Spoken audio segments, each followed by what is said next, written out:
This is my video 1 for Persepolis. For this video I want to go relational, cause and effect, and hypothetical. Just as a side note, I want to say that I like the book so far. I think I'm about 70 pages into it. And I think the last thing I read was The Sheep. I either started it or I'm halfway through it. But to get started, for relational, I wanted to point out how it's, to me at least, frightening how similar aspects of Iran 40 years ago are present in aspects of America today. On page 49, Satrapi convinces other children to punish one child because that one child's father had killed 1 million people during a war. It's then revealed that father had actually been killing communists, and his son was convinced that made the father a hero, which reminded me very much of every story regarding the police, and especially in the past few years. A police officer kills a civilian, or a civilian kills a police officer. The question then becomes who's good, who's bad, who's wrong, who's in the right, and it all ends up based on perspective. And because of that, there's never going to be an answer to those questions, because you see 40 years ago in another country, and I'm sure it still goes on today, and it definitely goes on today in America. I'm sure it still goes on over there to some degree, and it's almost frightening how it seems that's just something that cannot be avoided.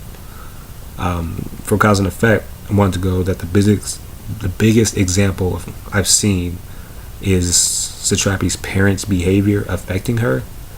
Obviously that's what parents are do, but the way she's exposed to current events and violence with almost no filter to it, it seems that she seems a little sadistic. She hears stories of torture and war and wants to hear more about it, and as it keeps going on, she seems less blown back by it and more invested in it, to where she wants to know more about it. And then on page 57, she even makes a game where the loser becomes tortured with childish tortures, but the concept's still there of that torture there. She, of course, in the very next panel, she feels regret and remorse. She says it overwhelms her, and she starts crying, which goes back to her parents raising her, as actual parents are supposed to do, which I think is just incredible, especially during the time frame that they had to do that.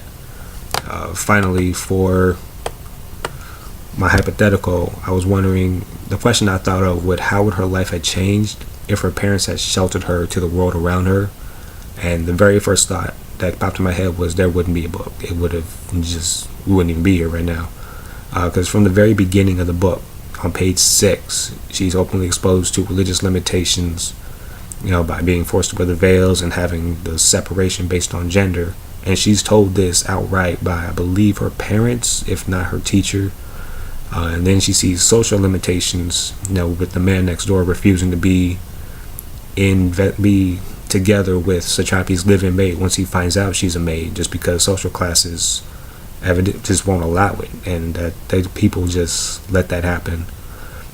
Then on top of that, the stories from her uncle Amouche, her listening in on her parents' conversations with other adults, and then just the news from the TV that she is seen watching. It's definitely surprising what it all looks like from a 10-year-old's perspective, and I'm just glad we got a chance to read that without that being taken away, with her being sheltered.